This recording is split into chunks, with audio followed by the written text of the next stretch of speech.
Hello, and welcome. Welcome once again to the Start, Scale, and Succeed podcast, the only podcast that grows with you through all 7 stages of your journey as a founder. I'm your host, Scott Ritzheimer, and there are many of you founders listening today who've hit a point where the skills that made you great are now actively working against you. If you're in that chief executive stage, you may have an idea of just what I'm talking about because you've got the team, you've got the titles, but somehow you feel more exposed and less in control than ever. And it leaves you asking the question, who am I? It probably, maybe even most definitely, we'll see here in just a moment, may leave you feeling like you're the only one in the world who struggles with imposter syndrome. If that's you, which is all of us, you are in for a treat today, because to help us navigate this whole space of being a CEO, an authentic CEO at that, is Eric Nitzberg, who's an executive coach and trusted advisor to CEOs and C-suite leaders across fast growth sectors like technology, software, and life sciences. He has 2 decades of experience guiding hundreds of high-performing leaders through complex business challenges, personal growth, and lasting transformation. In one long-standing engagement at a Fortune 100 global tech company, he's worked with more than 150 leaders, including C-level executives, VPs, GMs, and heads of emerging business units. He previously served as a communication coach at Stanford Graduate School of Business, teaching executive presence and persuasive storytelling, and he's here with us today. Eric, welcome to the show. I'm so excited to have you here. One of the challenges that I see a lot is when folks from the outside look at senior executives, and there's kind of this impression that they've got it made, like it's pretty good. But I have found that the truth behind the scenes can be a little bit different in 2 areas. The first one is the in the room. There tends to, it's not as easy to be an executive as one might think, and the other one is in the person, inside an executive. It gets hard for a lot of reasons we're not expecting at this time, and so I'm wondering if you could just break those down for us and explain what's going on in the room, and even more so, what's going on in the person.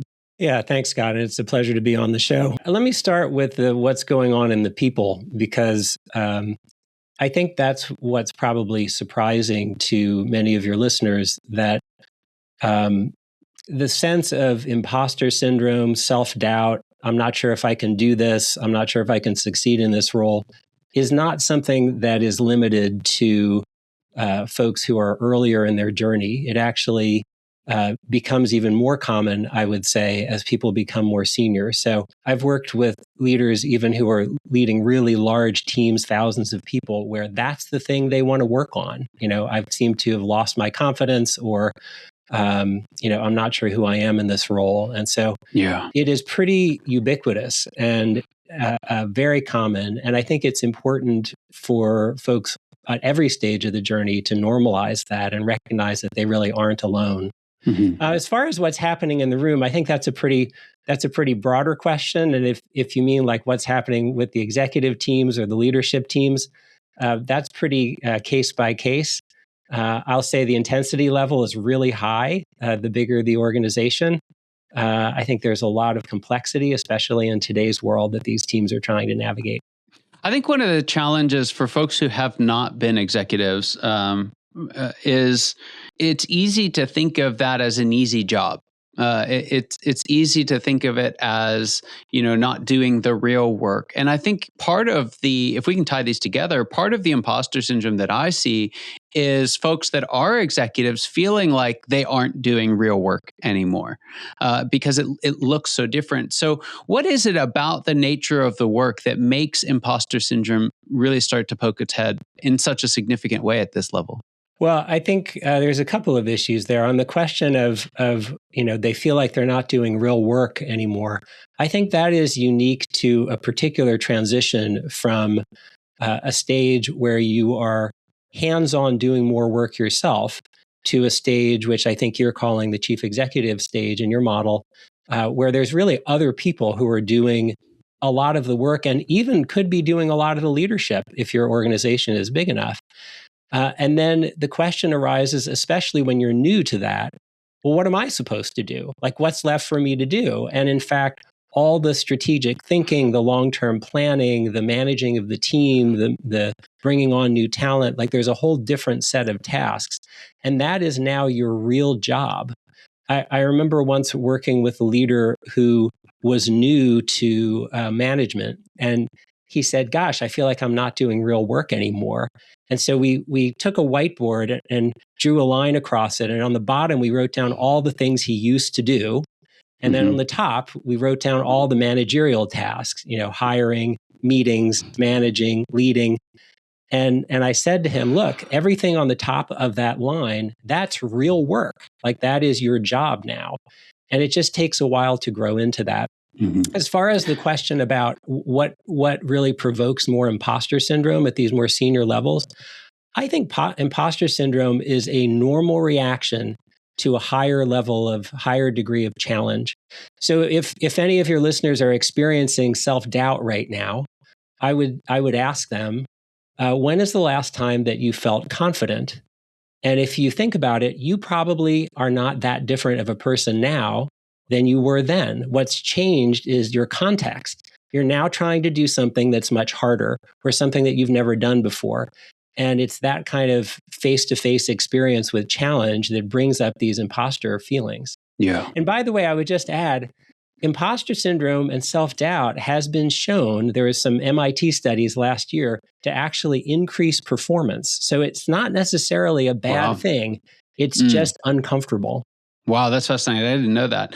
I want to explore this because we've got a lot of folks who are founder CEOs who started this thing from their basement, either literal or proverbial, and have grown it up. And one of the things that I find, particularly for founders, that contributes to this is in this CEO stage, because there's so much of the business or nonprofit that's happening away from your hands, right? Not only are you not doing it, but like you said, someone else is leading the person who's doing it. And that disconnect can start to feel like I'm not as critical to my organization as I thought I was, right? I'm not as essential as I thought I was. Yeah. And there's almost this splitting that happens where I am not my organization anymore. Have you seen that? Do you find that in the founders that you work with? And if so, how do you help them walk through it? Yeah, I think that is a common experience. And I can think of a conversation, actually, you mentioned nonprofits, with a nonprofit leader that I had not long ago that felt just like that, because the organization has grown to that stage where this person is really not needed in the day-to-day or even in a lot of the leadership. And this is exactly some of the feeling like maybe I'm not that important anymore.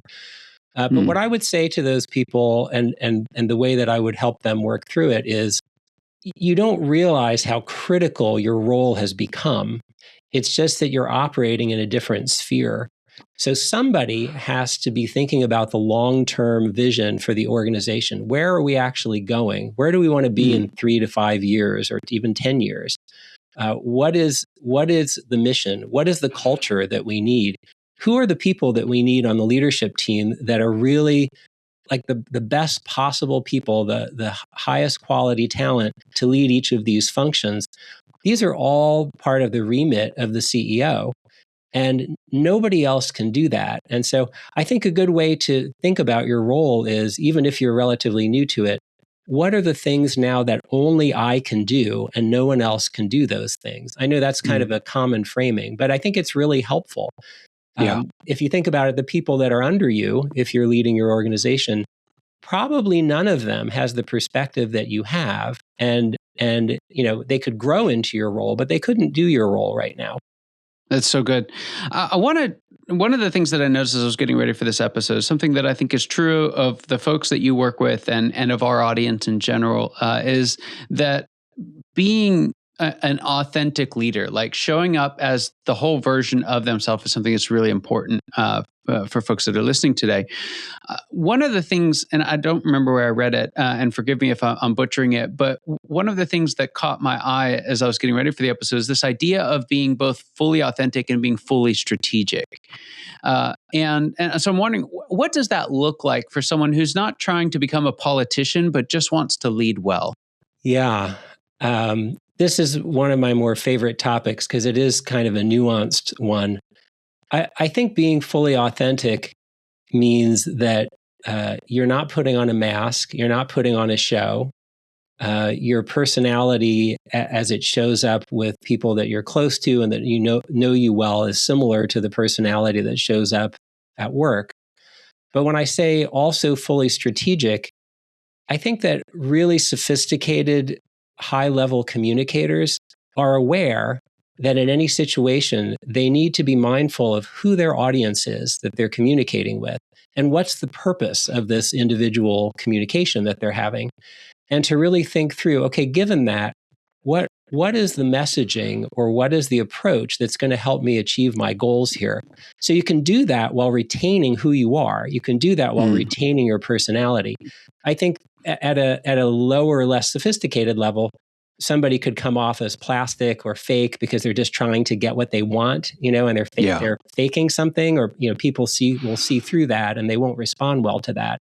But if your intentions are positive for you and for whoever you're talking to, whether it's one person or your whole organization, then I think you have the freedom to do both, to both be your authentic self and to think strategically about the communication at hand. Yeah. I love breaking it down that way, especially around the idea of being strategic in communication. One of the phrases I use a lot with the folks I'm working with is to learn to speak the language of your audience. And at the CEO stage, this is so important. Like, I don't know a lick of Spanish. And so if I were, overseas in South America, some beautiful place, trying to teach anybody anything, it wouldn't go real well unless they knew English. But it could go a lot better if I could have that interpreted, or even better if I could speak it. So recognizing that doesn't change who I am, it changes the effectiveness of my communication. So I love how you differentiated that. And at this stage, maybe you can speak to this. It becomes so important because you are speaking so many languages, right? You have to be able to connect with frontline employees still as their leader. You have to be able to connect with executives. You have to be able to connect with outside stakeholders. And so if you can't separate it, it feels like you are having like split personality disorders. So how do you help folks to recognize these different languages and speak to those without losing themselves? Yeah, I love all of that. And I love the foreign language analogy. I think that is so spot on to what we're talking about. The way that I think of communication is it's like you have a communication toolbox. And we're all born with a certain set of tools, our natural personality, our natural communication style. To use your analogy, like I grew up speaking English, so that would be in my communication toolbox. And I think what happens as you become more senior and more sophisticated and you're leading more people, it's not that you ever need to remove any of your tools from your toolbox. So let's say your communication style is you're really direct, you're blunt, you're a straight shooter, you're super candid. Maybe that's one of the big tools. You've got a hammer in your toolbox. But as you grow, you may need to add some other tools. You may need to learn to be more indirect in some situations. You may need to learn to be a better listener in some situations, or more nuanced in what you're saying, or adapt what you're saying for the particular person you're talking to. These are all additional tools. So it's not to say that what you have and what's natural to you is bad. They're all good in different situations. But you need to add more. I think we all need to keep adding more of these communication tools to our toolbox. I love that. I hear one of the things I hear as you're saying that is there's a difference between I am direct and I can be direct. Totally. And I love that. That's really powerful. There's a question, Eric, that I ask all my guests, and I'm very interested to see what you'd have to say about it. But the question is this: what would you say is the biggest secret that you wish wasn't a secret at all? What's that one thing you wish everybody watching or listening today knew? Everybody has imposter syndrome. That would be it. And I would add, just to unpack that, imposter syndrome is a voice, not a truth. So when you're feeling imposter syndrome, it's uncomfortable, but don't believe what it's telling you, because in fact, it may just be motivating you to perform even better. Wow. That's such a cool take on it, one that I hadn't considered before. I love that. Eric, there's some folks listening that would love help with this. They're struggling with imposter syndrome themselves, or maybe even an executive on their team is dealing with it. Where can they reach out to you? Where can they find more out about the work that you do? They can look me up on their favorite AI or Google my name, or they can check my website at sierraleadership.com. Fantastic. Fantastic. Well, Eric, thank you for being on the show. It was a privilege and having you here with us today. For those of you watching and listening, you know that your time and attention mean the world to us. I hope you got as much out of this conversation as I know I did, and I cannot wait to see you next time. Take care.